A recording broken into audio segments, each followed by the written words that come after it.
ఆయన ఎప్పుడు కూడా బిజీగా ఉంటాడు. సినిమాల్లో ఇప్పుడు కూడా ఈ వయసులో ఎవరు సినిమాల్లో కూడా మామూలుగా రిటైర్ అయిపోయి ఉంటారు, లేదంటే క్యారెక్టర్ ఆర్టిస్ట్గా తయారవుతారు. ఇప్పుడు కూడా ఎవర్ గ్రీన్ హీరోగా డిమాండ్ ఉంది. పిక్చర్లు కూడా బ్రహ్మాండంగా ఆడుతున్నాయి.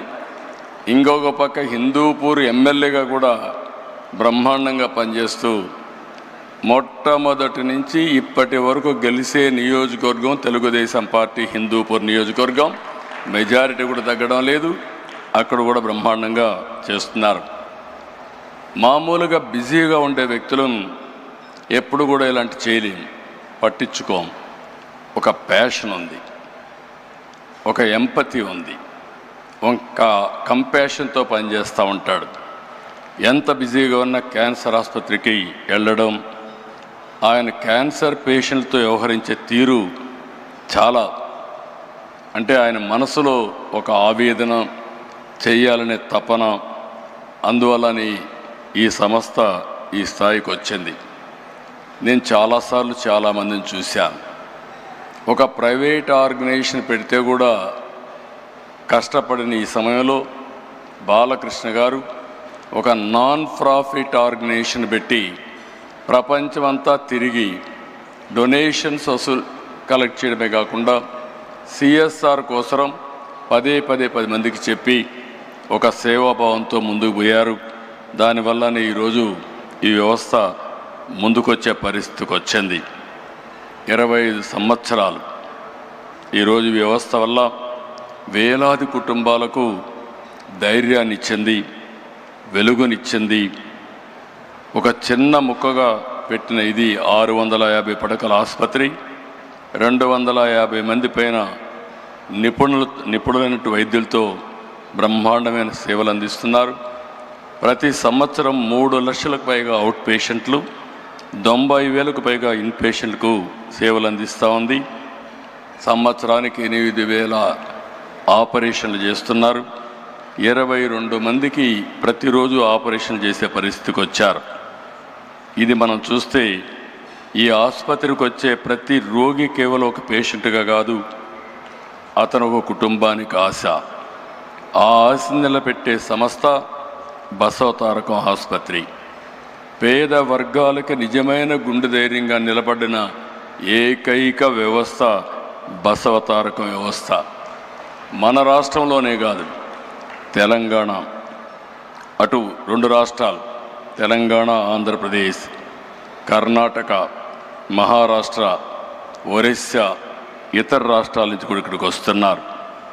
ఇంకొక పక్కన మీరు ఒకసారి చూస్తే ప్రివెంటివ్ క్యాన్సర్ కింద 1600 పైన శిబిరాలు పెట్టారు. 3 లక్షల కంటే ఎక్కువ మందిని ప్రీ స్క్రీనింగ్ చేసి మొత్తం స్క్రీనింగ్ అంతా చేసి ముందుకు తీసిపోయే పరిస్థితికి వచ్చారు. నర్సింగ్ కళాశాలలు, పారామెడికల్ విద్యా సంస్థల ద్వారా నిపుణులు అందిస్తున్నారు.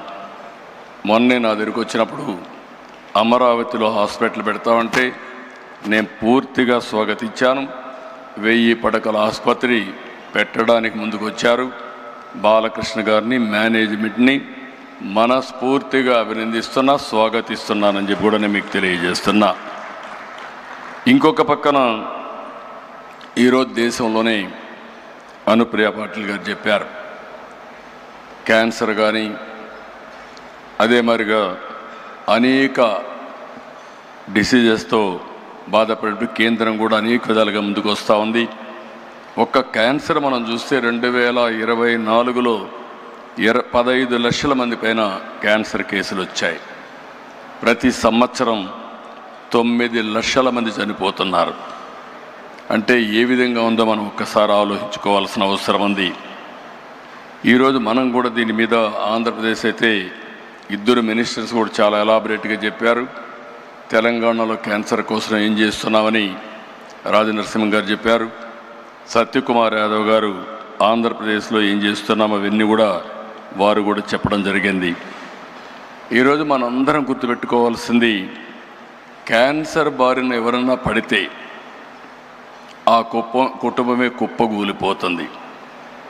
మానసికంగా, ఆర్థికంగా చితికిపోతారు. ఎంత ధైర్యంగా ఉన్న వ్యక్తులైనా సరే ఆ కుటుంబంలో ఒక్కసారి క్యాన్సర్ వచ్చిందంటే పూర్తిగా మానసిక స్థైర్యాన్ని కోల్పోయే పరిస్థితి వస్తుంది. ఇలాంటి సందర్భంలో ఇప్పుడు వచ్చినటువంటి 2-3 చూసాం. చాలా ధైర్యంగా వాళ్ళు ఒక సక్సెస్ స్టోరీలు కూడా చెప్పే పరిస్థితికి వచ్చారు. ఎప్పుడైనా సరే బ్రెస్ట్ క్యాన్సర్లో మనం ముందుగా డిటెక్ట్ చేయగలిగితే మనం చాలా వరకు నివారించుకునే పరిస్థితి ఉంటుంది. దీనికోసం ప్రివెంటివ్, ప్రిడిక్టివ్, క్యూరేటివ్ విధానాన్ని మనం అవలంబించాల్సిన అవసరం ఉంది. నేను ఒకటే బసవతారకం హాస్పిటల్ మేనేజ్మెంట్ని కోరుతున్నా. ఆ రోజు నుంచి ఈ రోజు వరకు చూశాను. సమైక్య ఆంధ్రప్రదేశ్లో కూడా ఈ హాస్పిటల్కి అన్ని ప్రభుత్వాలు ఆదరణ చూపించాయి. విడిపోయిన తర్వాత కూడా 2 ప్రభుత్వాలు ఏ ప్రభుత్వాలు వచ్చినా అందరూ కూడా సహకరించారు. ఆ విధంగా సహకరించిన అన్ని ప్రభుత్వాలకి, అన్ని పార్టీలకి మనస్ఫూర్తిగా అభినందనలు తెలియజేస్తున్నా.